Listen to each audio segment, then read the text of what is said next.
दोस्तों नमस्कार। बहुत बहुत स्वागत है आपका हमारे इस खास वैज्ञानिक सत्र में। दोस्तों आप देख रहे हैं doctor Raja Babu life studio और मैं हूं आपका प्यारा दोस्त डॉक्टर राजा बाबू। दोस्तों इस वैज्ञानिक सत्र में हम लगातार आपसे चर्चा कर रहे हैं एंडोक्राइनोलॉजी के बारे में, हार्मोन संबंधी ग्रंथि के बारे में। इसी कड़ी में हम आपसे चर्चा कर रहे हैं थायराइड ग्लैंड के बारे में और थायराइड ग्लैंड के आकार, प्रकार, व्यवहार, इस सब पर हम बातें कर चुके हैं और आज मैं आपसे बातें करूंगा इसके डिसऑर्डर के बारे में, अव्यवस्था यानी कि गड़बड़ी बीमारी के बारे में। ये गड़बड़ी कैसे आती है, क्या आती है, पिछली कड़ी को आप देखें जरूर, उसमें हमने चर्चा की थी। आज मैं बता रहा हूं हाइपोथायराइडिज्म। हाइपोथायराइडिज्म देखिए सबसे बड़ी बात है हाइपो का मतलब होता है रिड्यूस्ड, घटा हुआ। थायरियस जिसे शील्ड एक बनाया गया है और आइडियस फॉर्म, यानी कि जब थायराइड ग्लैंड का लेवल, थायराइड ग्लैंड का काम किसी कारणवश कम हो जाता है तो उस स्थिति को हाइपोथायराइडिज्म कहते हैं। देखिए मूलतः हाइपोथायराइडिज्म यानी कि थायराइड क्या काम करता है, तो थायराइड मूलतः आपका हार्मोन सेक्रेट करता है। हार्मोन के जरिए ब्लड में भेज करके वह जगह जगह अपने पूरे शरीर को कंट्रोल करता है और विभिन्न मेटाबॉलिज्म, विभिन्न काम में वो भाग लेता है। तो दोस्तों देखिए ये सबसे बड़ी बात है कि ये एक क्लिनिकल सिंड्रोम है जिसमें कि थायराइड हार्मोन का प्रोडक्शन कम हो जाता है, रिड्यूस्ड हो जाता है, घट जाता है और इसे अंडर एक्टिव या लो थायराइड भी कहते हैं। क्या कहते हैं इसे? अंडर एक्टिव या लो थायराइड भी कहते हैं। ये एक ऐसा एंडोक्राइन सिस्टम का डिसऑर्डर है जिसमें कि थायराइड ग्लैंड पर्याप्त मात्रा में अपना थायराइड हार्मोन नहीं बना पाता है। इसके साथ ही इसका तो क्या होगा, क्या फर्क पड़ेगा, तो इससे पूरे जनरलाइज यानी कि पूरे के पूरे मेटाबॉलिक प्रोसेस स्लो हो जाएगा, घट जाएगा। तो इस कारण क्या होगा, थायराइड ग्लैंड जैसे ही काम करेगा तो ये कम करेगा तो घट जाएगा, यानी पूरा मेटाबॉलिज्म ही गड़बड़ा जाएगा। मेटाबॉलिज्म क्या है, इसके लिए आप मेरे उस कड़ी को देखिए। बढ़ने की क्रिया, टूटने की क्रिया शरीर में हमेशा होता रहता है। प्रकृति में भी ये होता है, कुछ बनता है, कुछ टूटता है, बनता है, कुछ टूटता है। और आज की डेट में अगर कहे दोस्तों तो वर्ल्ड वाइड पूरे विश्व में 1 बिलियन लगभग आदमी, ऐसा एस्टिमेशन है कि हाइपोथायराइडिज्म से ग्रसित है। आदमी के साथ साथ ह्यूमन बींग्स, मानव जाति के साथ साथ कुत्ते में, बिल्ली में और घोड़े में भी थायराइड हार्मोन की कमी यानी ऐसी बीमारियां देखी गई है। देखिए इसमें होगा क्या, मैं ओवरऑल बातें कर रहा हूं, सिम्टम वाइज मैं एक एक सिस्टम पे बातें नहीं कर रहा हूं। और जिसमें इसमें जो मुख्य बीमारियां हैं जो इससे संबंधित, उस पर हम चर्चा करेंगे। तो इसका जो लक्षण है, इसमें क्या होता है, इसका क्या लक्षण है और क्या इसके चिन्ह, हम कैसे जानेंगे हाइपोथायराइडिज्म का है। तो सबसे पहले हम इसमें हम बातें करते हैं चिन्ह के बारे में, क्या निशान है जिसको देखकर आप पहचान पाएंगे कि ये आदमी का थायराइड ग्लैंड कम काम कर रहा है, यानी कि हाइपोथायराइडिज्म से सफर कर रहा है। तो उसमें ड्राई कोर्स स्किन मिलेगा, है ना, सूखा हुआ और मोटा आपको भद्दा सा स्किन मिल सकता है। कूल एक्सट्रीमिटीज, हाथ पांव उसके हमेशा ठंडे रहेंगे, मिक्स एडिमा मिलेगा और बाल झड़ेंगे, हेयर लॉस होंगे। स्लो पल्स रेट उसका कम मिलेगा। साथ में क्या है, लिम्स जितने भी है उसमें स्वेलिंग मिलेंगे, मोटा जैसे दिखेगा। और क्या है कि अगर हमने टेंडन डिफ्लेक्स किया उसका तो वो रिलैक्स होने में बहुत देरी होगी, delayed relaxation of tendon reflexes. Carpal tunnel syndrome जिसकी हमने कई बार पिट्यूटरी ग्लैंड में चर्चा की है, वो आपको मिलेगा इस जगह। और छाती में पानी मिलेगा, प्लूरल एफ्यूजन, है ना, छाती के लिए पानी मिलेगा, फूला हुआ मिलेगा। और साथ में हृदय के आसपास भी पानी मिलेगा, पेरिकार्डियल इन्फ्यूजन भी मिलेगा। अब चिन्ह क्या मिलेंगे, ये तो मैंने चिन्ह बता दिया। अब क्या निशान मिलेंगे, तो निशान लक्षण क्या मिलेंगे ऐसे मरीज में, क्या बताएंगे आपको, तो उनमें क्या गड़बड़ी मिलेगी जो आपको पता चलेगा कि वो ये निशान तो था लेकिन इसकी क्या गड़बड़ी है जो बताएगा, जिस कारण आप पहचान पाएंगे कि इसमें इसकी कमी है। तो वह आदमी हमेशा बताएगा फैटिक, जैसे आराम कर लेता हूँ, शिथिल है, शरीर में जान नहीं है, वो बोलेगा हमेशा कमजोरी लगेगी, ऐसे इंसान में। दूसरी बात क्या है, उस आदमी को हमेशा ठंडी लगेगी और उसका जो मेमोरी है यानी कि जो उसकी याददाश्त क्षमता है और जो एकाग्रता की क्षमता है वो कमजोर हो जाएगी। वो कभी एक चीज पे एकाग्र नहीं रह पाएगा और याद ज्यादा जल्दी भूलने लगेगा। कब्ज रहेगा ऐसे इंसान में, वह आदमी को भूख कम लगेगी लेकिन शरीर वजन बढ़ेगा उसका, ये सबसे बड़ा लक्षण है इसमें।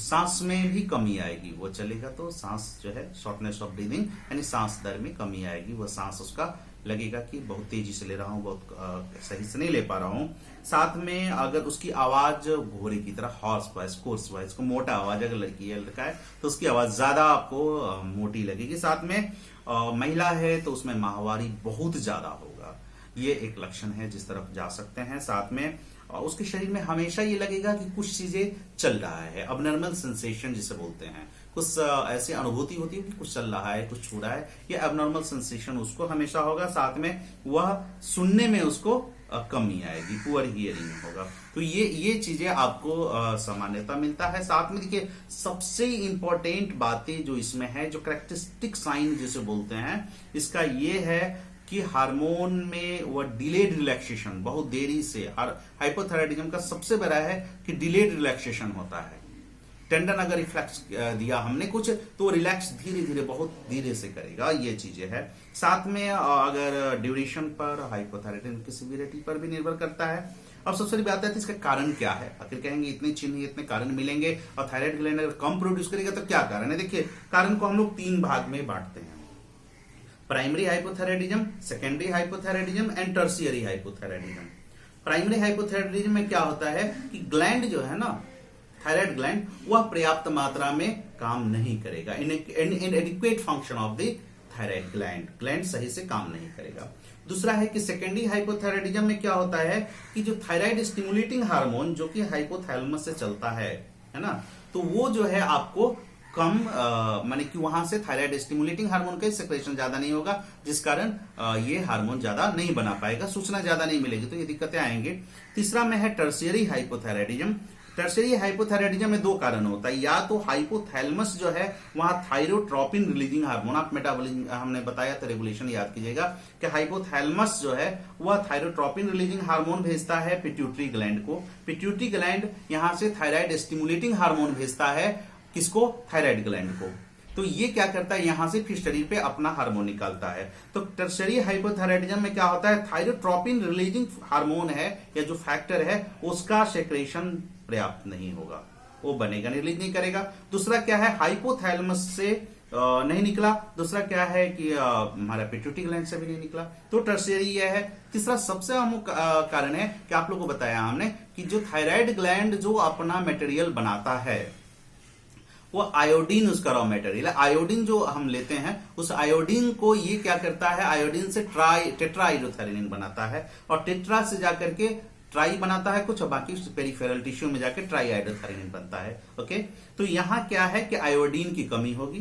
कुछ ऐसी गड़बड़ी जैसे हैशिमोटोस थायराइडाइटिस हो गई, या पोस्टपार्टम जन्म लेने के बाद अगर थायराइडाइटिस हो गई, गड़बड़ी आ गई, या बहुत ज्यादा एक्सेसिव आयोडाइड अगर हो गया, तो ऐसे केस में भी देखा गया है कि आपको थायराइड ग्लैंड में, है ना, थायराइड ग्लैंड में प्रोडक्शन कम हो जाता है, हाइपोथायराइडिज्म हो जाता है।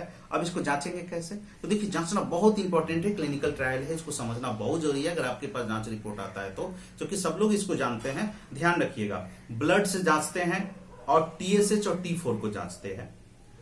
तो ध्यान रखिएगा, अगर टीएसएच का लेवल आपको नॉर्मल आता है और T4 का लेवल नॉर्मल आता है तो समझ आइए कि नॉर्मल है, दोनों नॉर्मल है। तो लेकिन अगर टीएसएच का लेवल बहुत ज्यादा बढ़ा हुआ है और T4 जो टेट्राहाइड्रोथैलिन है, थायरोक्सिन है, उसका लेवल कम है, तो समझ आइए वो ओवरट हाइपोथायराइडिज्म है, यानी कि ग्लैंड के वजह से गड़बड़ी आ रही है कहीं न कहीं। तीसरा क्या है कि अगर थायराइड टीएसएच लेवल नॉर्मल है या लो है और साथ में T4 का भी लेवल लो है, दोनों लो आ रहा है, टीएसएच भी, टीएसएच को हमेशा पैरामीटर मानना है, तो टीएसएच भी लो है और T4 भी लो है, तो ऐसे में सेंट्रल हाइपोथायराइडिज्म है, यानी कि ब्रेन में जो हाइपोथैलेमस है कुछ गड़बड़ी है, वहां से आ रही है गड़बड़ी, है ना, ये समझ लेना है। तीसरा क्या है, अगर टीएसएच का लेवल बहुत ऊंचा है, T4 का लेवल कम है, तो ऐसे लेवल को हम मानते हैं कि सब क्लिनिकल हाइपोथायराइडिज्म भी हो सकता है ना, क्लिनिकल गड़बड़ी से भी है ये होगा। तो ये समझना है, अगर टीएसएच का लेवल लो है, T4 का लेवल कम है, तो समझ जाइए मुख्यतः कि ये गड़बड़ी है। या टीएसएच का लेवल मान लिया जाए कि नॉर्मल है और T4 का लेवल कम है, तो समझ जाइए कि ब्रेन संबंधी जो गड़बड़ी है, हाइपोथैलेमस से या पिट्यूटरी ग्लैंड से सेक्रेशन टीएसएच का कम हो रहा है, वहां ही गड़बड़ी है जिसका नहीं बना पा रहा है। इसके साथ साथ डायग्नोसिस के लिए हम लोग सीरम एस्पार्टेट ट्रांसफेरेज का भी जांच करते हैं। अगर उसमें आ रहा है तो समझ जाएंगे मसल लीवर में जो टेट्राहाइड्रोथायरानिन है उसका बन नहीं पा रहा है।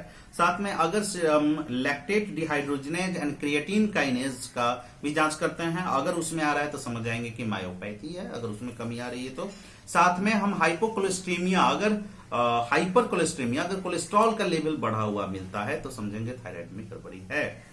साथ में अगर हाइपर ट्राइग्लिसराइड का लेवल बहुत ज्यादा बढ़ा हुआ है तो समझेंगे गड़बड़ी है।